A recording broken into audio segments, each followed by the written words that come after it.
الحمد لله رب العالمين والصلاة والسلام على سيد الأنبياء والمرسلين أما بعد فأعوذ بالله من الشيطان الرجيم بسم الله الرحمن الرحيم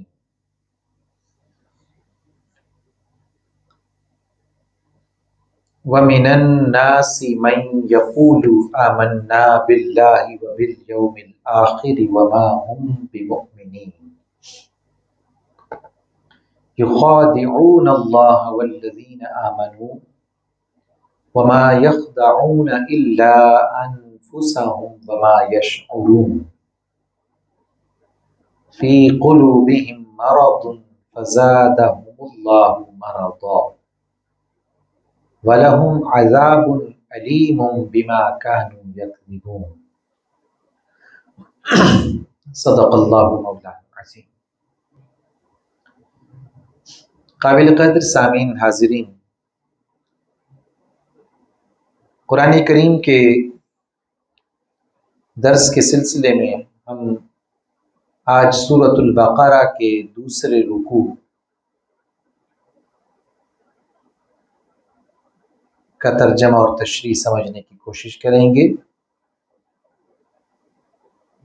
سورۃ البقرہ میں اللہ پاک نے شروع میں اہل ایمان کا ذکر فرمایا کہ مومن کون ہوتے ہیں، اور پھر کفار کا ذکر فرمایا کہ کافروں کی سرشت کیسی ہوتی ہے، کافر کیسے ہوتے ہیں، ان کا ذکر اللہ پاک نے 2 آیات میں فرمایا۔ اس کے بعد یہ دوسرا رکوع شروع ہوتا ہے اور آیت نمبر 8 سے لے کر اگلی 12-13 آیات میں اللہ پاک نے منافقین کیسے ہوتے ہیں، یہ تیسرا گروہ ہے۔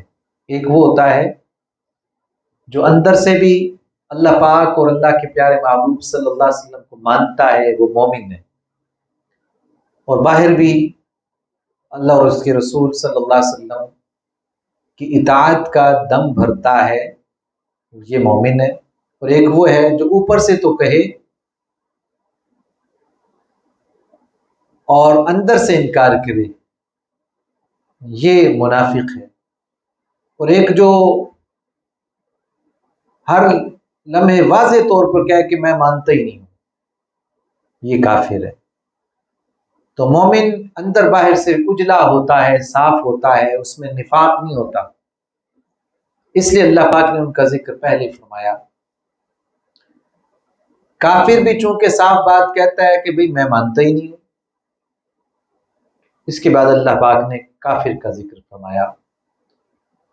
منافق جو ہے وہ باہر تو کہتا ہے، بظاہر تو وہ بولتا ہے کہ میں تمہارے ساتھ ہوں، مگر اندر سے وہ نہیں ہوتا،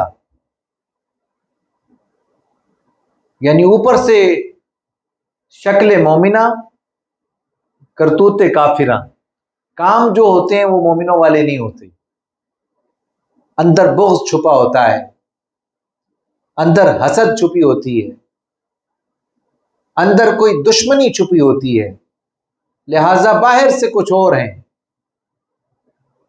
اندر سے کچھ اور ہیں، تو یہ نفاق ہے، منافقت۔ ایسے شخص کو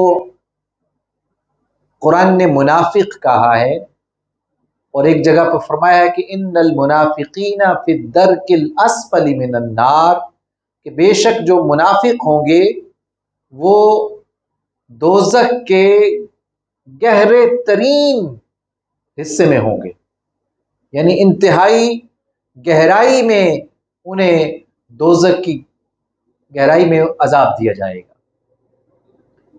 آغاز ہوتا ہے دوسرے رکوع کا، اللہ پاک نے فرمایا وَمِنَ النَّاسِ، لوگوں میں سے، ناس لوگوں کو کہتے ہیں، انس کی جمع، وَمِنَ النَّاسِ لوگوں میں سے کچھ ایسے ہیں، مَن یقول جو کہتے ہیں، آمنا باللہ ہم اللہ پر ایمان لائے، وبالیوم الآخر اور آخرت پر بھی ایمان لائے، وما ہم بمؤمنین، مگر وہ مومن نہیں ہے۔ آپ دیکھیے کتنی کلیئر سٹیٹمنٹ اللہ پاک نے ان کی کوٹ کی ہے کہ وہ کہتے ہیں کہ ہم اللہ پر بھی ایمان لائے، آخرت پر بھی ایمان لائے۔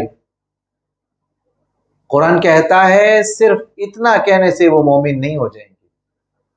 بنیادی وجہ ہے کہ منافق اللہ کو مانتے تھے، آخرت کو بھی مانتے تھے، رسول اللہ کو نہیں مانتے تھے، حضور کو نہیں مانتے تھے۔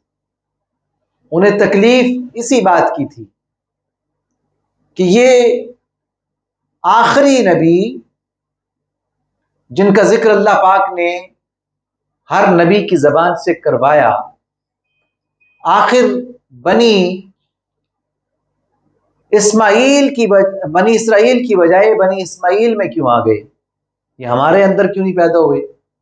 تو یہ حسد تھا ان مدینے کے منافقین کا جو ان کے اندر چھپا تھا۔ نماز پڑھتے تھے حضور کے ساتھ، روزے بھی رکھتے تھے، ایمان باللہ اور ایمان آخرت کی بات کرتے تھے، مگر قرآن نے کہا دیکھو ایسا بندہ جو یہ کہے کہ میں اللہ پر بھی ایمان لایا، آخرت پر بھی ایمان لایا، تو اسے مومن مت سمجھنا۔ ایمان کی جو بنیادی شرط ہے وہ رسول اللہ صلی اللہ علیہ وسلم کی ذات۔ مولانا ظفر علی خان نے بڑی پیاری بات کہی، کہتے ہیں نماز اچھی، روزہ اچھا، زکوٰۃ اچھی، حج اچھا، مگر میں باوجود اس کے مسلمان ہو نہیں سکتا، نہ جب تک کٹ مروں میں خواجہ بطحا کی عزت پر، خدا شاہد ہے کامل میرا ایمان ہو نہیں سکتا۔ اس کو رسول اللہ صلی اللہ علیہ وسلم نے اپنی حدیث میں یوں بیان فرمایا، لا یؤمن احدکم، تم میں سے کوئی بھی شخص اس وقت تک مومن نہیں ہو سکتا حتی اکون احب الیہ من والدہ، جب تک کہ میں اس کے نزدیک زیادہ محبوب نہ ہو جاؤں اس کے والد سے، وولدہ، اس کی اولاد سے، والناس اجمعین، اور سارے انسانوں سے۔ یعنی جب تک اس کی محبت کا عالم یہ نہ ہو جائے کہ وہ مجھے تمام انسانوں یہاں تک کہ اپنے باپ سے، اپنی اولاد سے زیادہ محبوب نہ سمجھے، وہ مومن ہی نہیں ہوتا۔ اس کو شاہ نامہ اسلام میں حفیظ جلندری صاحب نے یوں کہا کہ محمد کی غلامی دین حق کی شرط اول ہے۔ محمد کی غلامی دین حق کی شرط اول ہے، اسی میں ہو اگر خامی تو سب کچھ نامکمل ہے۔ وَمِنَ النَّاسِ، لوگوں میں سے کچھ لوگ، مَن یقول، کہیں گے تو یہ، آمنا باللہ، ہم اللہ پر ایمان لائے ہیں، وبالیوم الآخر، اور آخرت پر بھی ایمان لائے ہیں، وما ہم بمؤمنین، مگر وہ مومن نہیں ہوں گے۔ آگے اللہ نے مزید فرمایا، کھولا ہے اس کو، اصل میں منافق چونکہ مومنوں میں چھپے ہوئے ہوتے ہیں نا، لہٰذا ضروری ہے کہ ان کی ایک ایک حرکت کھولی جائے، ان کا پول کھولا جائے۔ وہ جس اوٹ میں چھپے ہیں وہ اوٹ ان سے جو ہے ہٹائی جائے۔ سو اللہ نے اگلی آیت میں فرمایا، یخادعون اللہ والذین آمنوا، اپنے تئیں یہ اللہ اور ایمان والوں کو دھوکہ دے رہے ہیں، یعنی اپنی طرف سے سمجھتے ہیں کہ ہم انہیں بیوقوف بنا رہے ہیں۔ یخادعون اللہ والذین آمنوا، یہ اپنے تئیں اللہ کو اور ایمان والوں کو دھوکہ دے رہے ہیں۔ وما یخدعون الا انفسهم وما یشعرون، مگر حقیقت یہ ہے کہ یہ کیا دھوکہ دیں گے،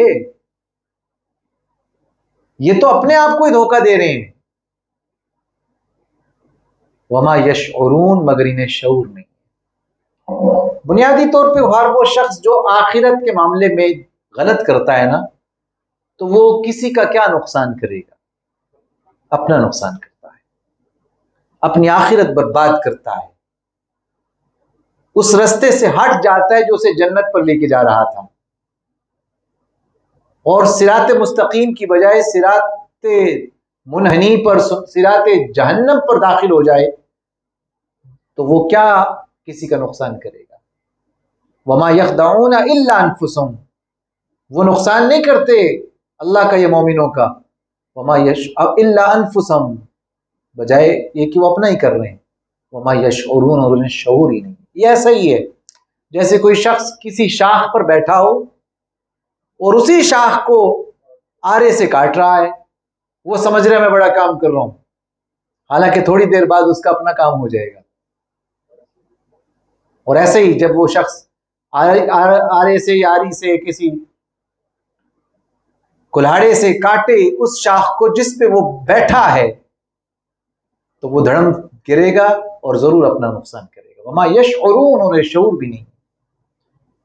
فی قلوبہم مرض، فرمائے ان کے دلوں میں مرض ہے، بیماری ہے۔ دیکھیے عربی پڑھاتے ہوئے میں ایک چیز بار بار بتاتا ہوں کہ آپ دیکھیے، فی کا مطلب میں ہے، قلوب قلب کی جمع ہے، اردو میں استعمال ہوتا ہے۔ قلب دل کو کہتے ہیں، قلوب دلوں کو کہتے ہیں، ہم ہو ہم ہو اس کا مطلب ہوتا ہے ان کے، ٹھیک ہے نا جی۔ فی قلوبہم، ان کے دلوں میں، فی میں قلوبہم ان کے دل، فی قلوبہم ان کے دلوں میں مرض، مرض ہے، عربی میں بھی استعمال ہوتا ہے، اردو میں بھی کہتے ہیں نا کہ اس کو کوئی مرض لاحق ہو گیا ہے۔ مرض جس کو لاحق ہو اسے ہم مریض کہتے ہیں، اردو میں کہتے ہیں نا کہ یہ مریض ہے جی۔ وہاں پر لکھا ہوتا ہے شعبہ بیرونی مریضاں، او پی ڈی کے باہر، آؤٹ پیشنٹ جو ڈپارٹمنٹ ہوتا ہے اس کے باہر اردو میں لکھا ہوتا ہے شعبہ بیرونی مریضاں، یعنی یہ باہر کے جو لوگ آئیں وزٹ کرنے، ڈاکٹرز کے پاس مشورہ لینے آئیں، انہیں بیرونی مریض کہتے ہیں۔ تو مرض اور مریض یعنی جو مرض کا شکار ہو، جو اس کا مفعول ہوتا ہے۔ فی قلوبہم مرض، ان کے دلوں میں مرض ہے، کس چیز کا؟ نفاق کا۔ یہ جو نفاق ہے نا کہ اوپر سے کچھ اندر سے کچھ، یہ بیماری ہے۔ پنجابی میں کہتے ہیں جی اندر ہوگے سچ تے باہر کھلو کے نچ۔ سچ جو ہے نا بندے کو قوت دیتا ہے، جب آپ کام صحیح کرتے ہو نا تو آپ کو سچ کو آنچ نہیں۔ یہ کیا ہے؟ سچا بندہ کبھی بھی جو ہے وہ نقصان میں نہیں آتا۔ فی قلوبہم مرض، یہ جھوٹے تھے، اوپر سے کہتے تھے ہم اللہ کو مانتے ہیں، اوپر سے رسول اللہ صلی اللہ علیہ وسلم کے پیچھے نماز بھی پڑھ لیتے تھے، مگر اندر سے ان منافقوں کے دلوں میں کوڑ تھا، بغض چھپا ہوا تھا۔ سو اللہ نے فرمایا ان کے دلوں میں مرض ہے، بیماری ہے، فزادہم اللہ مرضا، ایسے مریض اس لائق ہیں کہ ان کا مرض بڑھتا ہی رہے، ان کا مرض بڑھتا ہی رہے۔ یہ مرض ایسا مرض ہے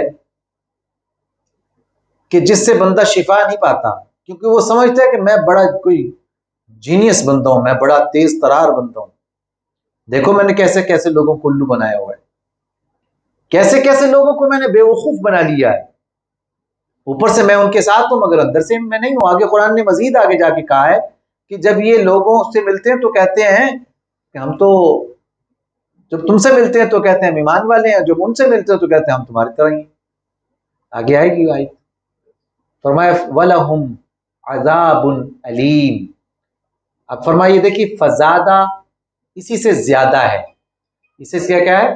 زیادہ، اردو میں استعمال کرتے ہیں نا، یہ کم ہے یہ زیادہ ہے، زیادہ اسی سے، فزادہم اللہ، اللہ تعالیٰ بڑھا دیتا ہے ان کے لیے مرضا، ان کا مرض، وَلَهُمْ، اور ان کے لیے ہے عذاب، عذاب، علیم، الف والا علیم ہے، یہ ایک عین والا علیم ہوتا ہے، عین والا علیم علم سے ہے، جس کا مطلب ہوتا ہے جاننا، جاننے والا، علیم، ٹھیک ہے جی۔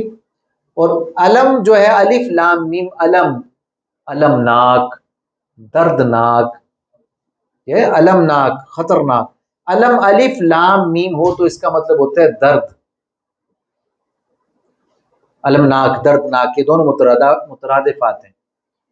وَلَهُمْ عَذَابٌ علیم، ان کے لیے ہے دردناک عذاب. بما کانوا یکذبون، بسبب اس کے کہ یہ جھوٹ بولتے تھے. یکذبون، کذبا یکذب، کذب کہتے ہیں جھوٹ کو، یکذبون وہ جھوٹ کہتے تھے. وَلَهُمْ ان کے لیے ہے عذاب علیم، دردناک عذاب. بما کانوا یکذبون، بسبب اس کے کہ یہ جھوٹ بولتے تھے. منافق جھوٹا ہوتا ہے. منافق کیا ہوتا ہے؟ جھوٹا، اوپر سے کچھ اندر سے کچھ. وہ بولتا ہے کہ میں تمہارا خیر خواہ ہوں مگر وہ خیر خواہ نہیں ہوتا، تو یہ جھوٹ ہو گیا نا. وہ نماز پڑھتا ہے دکھاوے کی، تو یہ نماز تو نہ ہوئی، جھوٹ ہو گئی. وہ روزہ بھی رکھتا ہے دکھانے کے لیے، تو یہ روزہ تو نہ ہوا، جھوٹ ہوا. وہ کوئی بھی عمل کرتا ہے تو اس عمل کے پیچھے تصنع ہے، ملمہ کاری ہے، جھوٹ ہے. اس لیے اللہ پاک نے فرمایا کہ ان کے لیے دردناک عذاب ہے، کیونکہ وہ جھوٹ بول رہے ہیں. تو منافقت صرف کوئی اس کا پالا اہل ایمان کو مدینے میں نہیں پڑا، ستیزہ کار رہا ہے ازل سے تا امروز، چراغ مصطفی سے شرار بولہبی. یاد رکھیے یہ جو حق و باطل کی جنگ ہے نا، یہ چلتی رہنی ہے، یہ محاذ گرم ہی رہنا ہے. ہر دور میں منافق ہوں گے.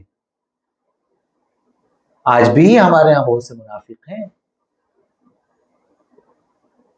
اور ہر طبقے میں ہوتے ہیں. میں یہ نہیں کہتا کہ وہ دیندار طبقے میں ہوتے ہیں، دنیا دار لوگوں میں بھی منافق ہوتے ہیں جو آپ کے خیر خواہ بن کے آپ کی جڑیں کاٹ رہے ہوتے ہیں. آپ کی ملازمت جہاں آپ کر رہے ہوتے ہیں وہاں پر ایسے لوگ ہوتے ہیں جن کا کام لیگ پولنگ ہوتا ہے،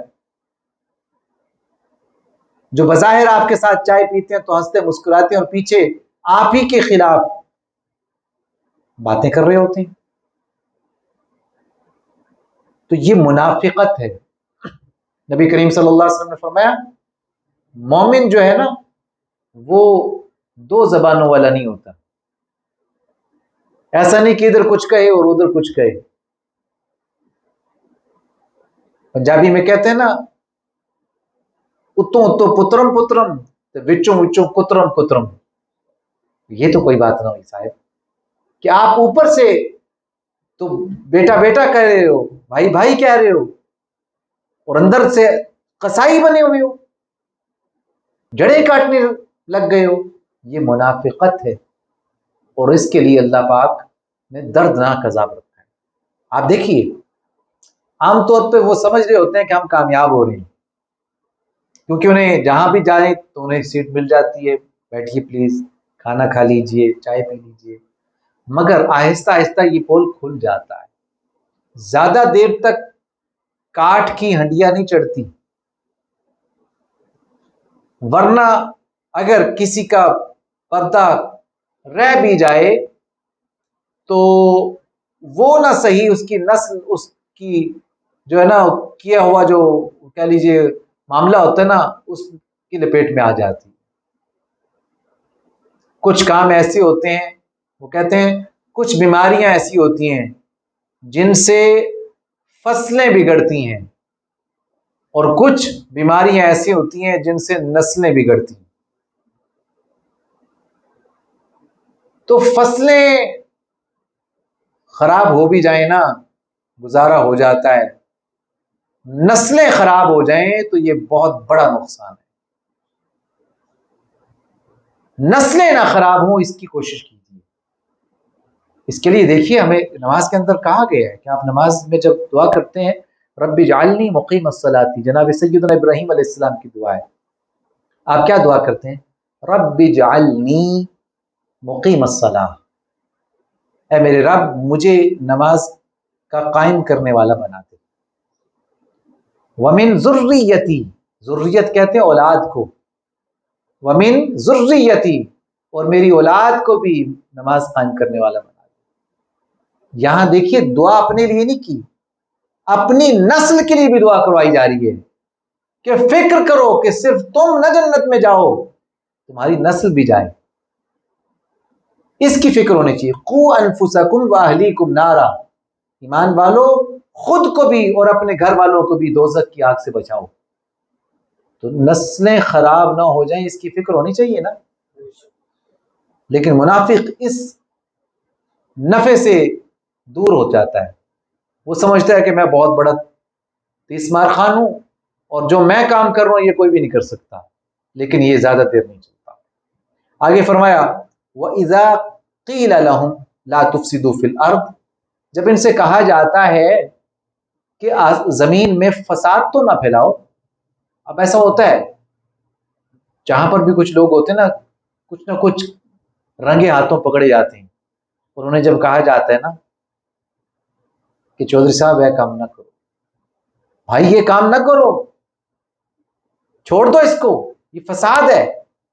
وَإِذَا قِيلَ لَهُمْ، جب ان سے کہا جاتا ہے لَا تُفْسِدُوا فِي الْأَرْضِ، زمین میں فساد مت پھیلاؤ۔ دیکھیے تفسدو فساد سے، فسد، لا تفسدو نہ تم فساد کرو، فی الارض زمین میں، فی کا مطلب میں، ارض اردو میں بھی کہتے ہیں ارض پاکستان، یعنی پاکستان کی زمین، ارض پاک، پاک زمین، پاک سر زمین، شاید بعد میں بھی جب ہم آگے پڑھتے ہیں تو کہنے کا مقصد یہ ہے، فرمایا کہ لا تفسدوا فی الارض، زمین میں فساد نہ پھیلاؤ۔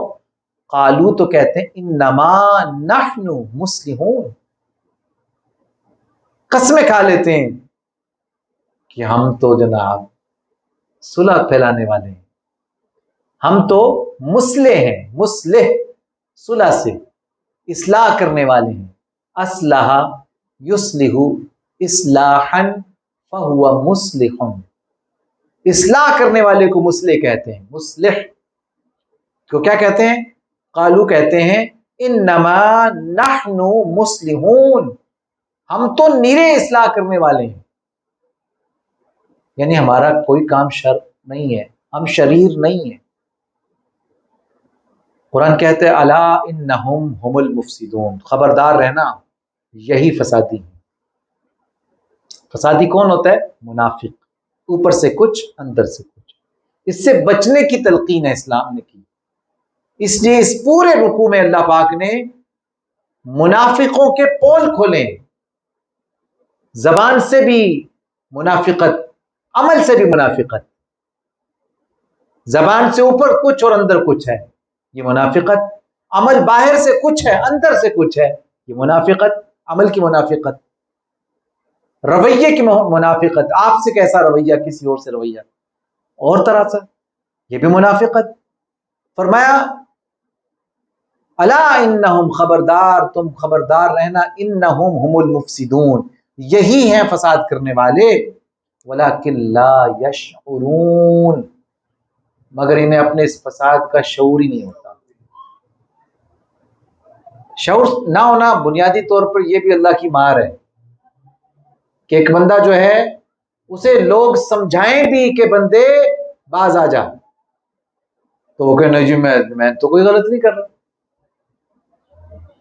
اگلی بات جو بڑی اہم ہے وہ اللہ پاک نے فرمایا وَإِذَا قِيلَ لَهُمْ، اور جب ان سے کہا جاتا ہے آمینو، ایمان لاؤ، کما آمن الناس، اس طرح سے جیسے یہ لوگ ایمان لائے ہیں۔ یہ لوگ سے کون مراد تھے؟ صحابہ۔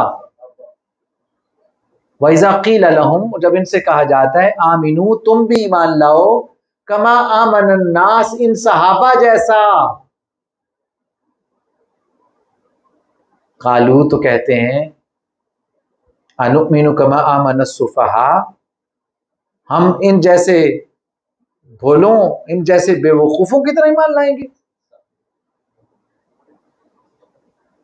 پنجابی میں کملے، یہ تو کملے، یہ تو دیوانے، یعنی یہ فرزانے اپنی فرزانگی کے دعوے دار تھے کہ ہم بڑے سیانے ہیں۔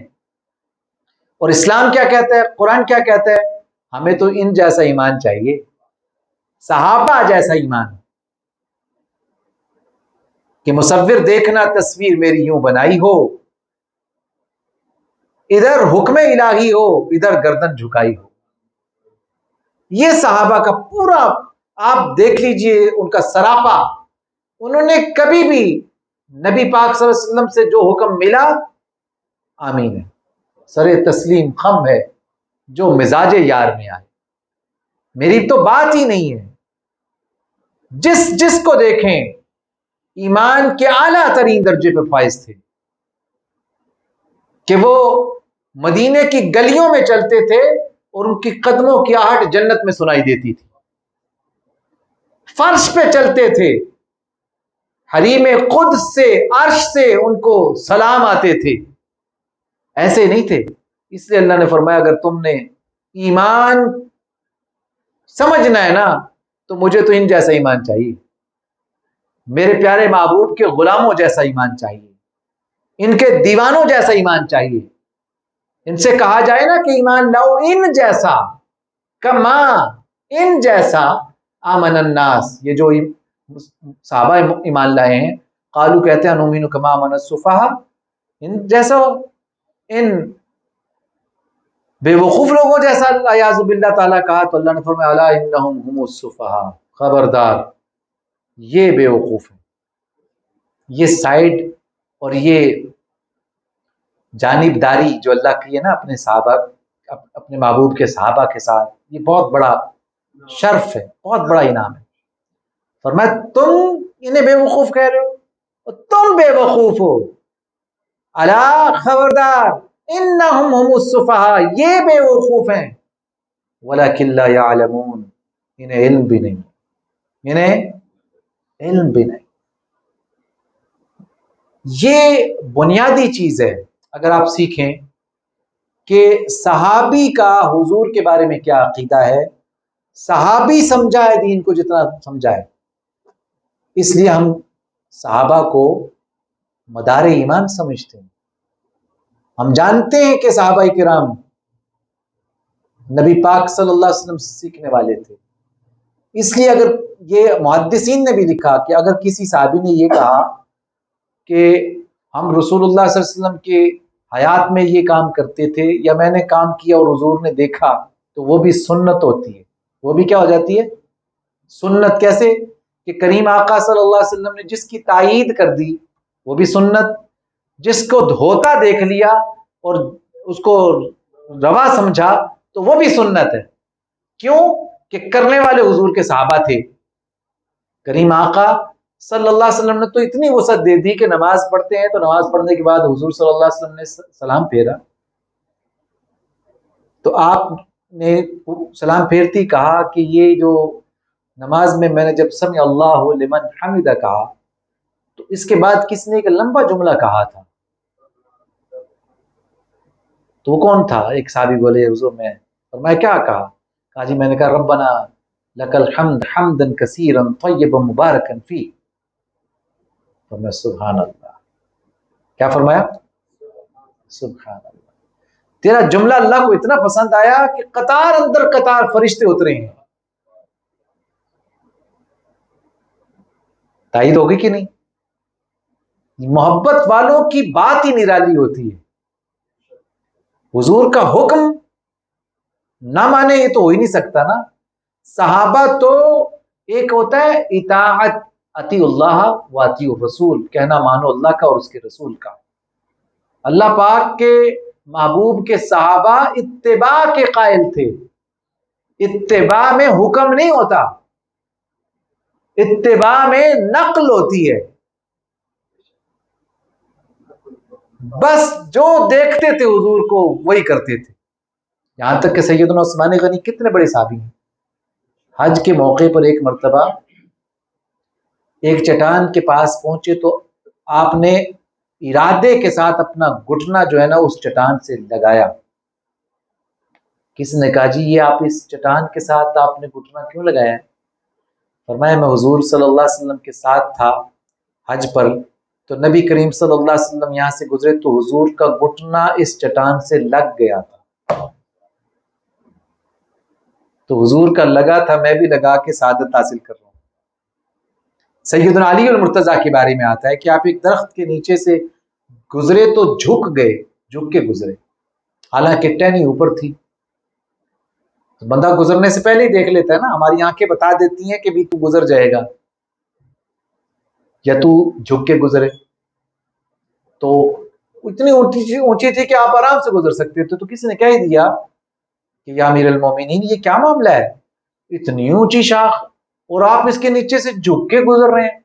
اور میں گزر سکتا ہوں ویسے بھی، لیکن نبی پاک صلی اللہ علیہ وسلم اس کے نیچے سے گزرے تھے تو تھوڑا جھک کر گزرے تھے، تو میں نے کہا میں حضور کی سنت ادا کروں۔ ایسے نہیں کہا الا انہم السفہاء، ان کو بے وقوف کہنے والوں تم بے وقوف ہو، ولکن لا یعلمون، مگر یہ جانتے ہیں۔ یہ وہ منافقوں کی حرکات تھیں جو اللہ پاک نے کھولی ہیں آیات میں، آگے بھی آئیں گی۔ آج کے درس کے لیے اتنا ہی کافی ہے کہ نبی کریم صلی اللہ علیہ وسلم کا ہر صحابی معیار ہے ایمان کا، ہر صحابی معیار ہے عشق کا، ہر صحابی معیار ہے محبت کا، ہر صحابی معیار ہے فوز و فلاح کا۔ یہ جو طبقہ صحابہ ہے نا، یہ اللہ پاک نے کہا ہے کہ مجھے تو ان جیسا ایمان چاہیے تمہارا، ان جیسا اگر تمہارا ایمان ہے تو تمہارا ایمان قبول ہے، اور اگر ان جیسا نہیں ہے تو تم بے وقوف۔ اللہ تعالیٰ ہم سب کو قرآن و سنت پر عمل پیرا ہونے کی توفیق عطا فرمائے۔ جو ہم نے قرآن پاک کی آیات سے سیکھا اس کو اپنی زندگی میں داخل کرنے کی توفیق بخشے۔ وآخر دعوانا الحمدللہ رب العالمین، اللہم صلی وسلم وبارک علی سیدنا ومولانا محمد معدن الجود والکرم، ربنا تقبل منا انک انت السمیع العلیم وتب علینا انک انت التواب الرحیم۔ یا ربنا یا رب العالمین، قرآن پاک سے ہماری وابستگی قائم فرما، ہمیں قرآن پاک پڑھنے کی، قرآن پاک سمجھنے کی توفیق عطا فرما۔ قرآن کا وہ ابدی نور جو تو نے اپنے محبوب صلی اللہ علیہ وسلم پر نازل فرمایا، اس نور کی کوئی بوند ہمیں بھی عطا فرما، اس نور سے ہمارے سینوں کو پر نور فرما دے، ہماری ہر طرح کی ظلمت اور ضلالت دور فرما دے، الہی عزتیں عطا فرما، الہی پریشانیاں دور فرما، الہی حق کا بول بالا فرما، یا رب کریم سب بیماروں کو شفاء کامل عاجلہ عطا فرما، ہمارے بزرگوں، جوانوں، بچوں کی خیر فرما۔ یہ قرآن پاک کہ نور کا سلسلہ یوں ہی جاری رہے۔ رب کریم اپنے حبیب کریم صلی اللہ علیہ وسلم کے طفیل ہم سب کی دلی مرادیں پوری فرما، دامے درمے سخنے قرآن کی خدمت میں ہمیں اپنا حصہ ادا کرنے کی توفیق عطا فرما۔ صلی اللہ تعالی علیہ محمد۔ محرم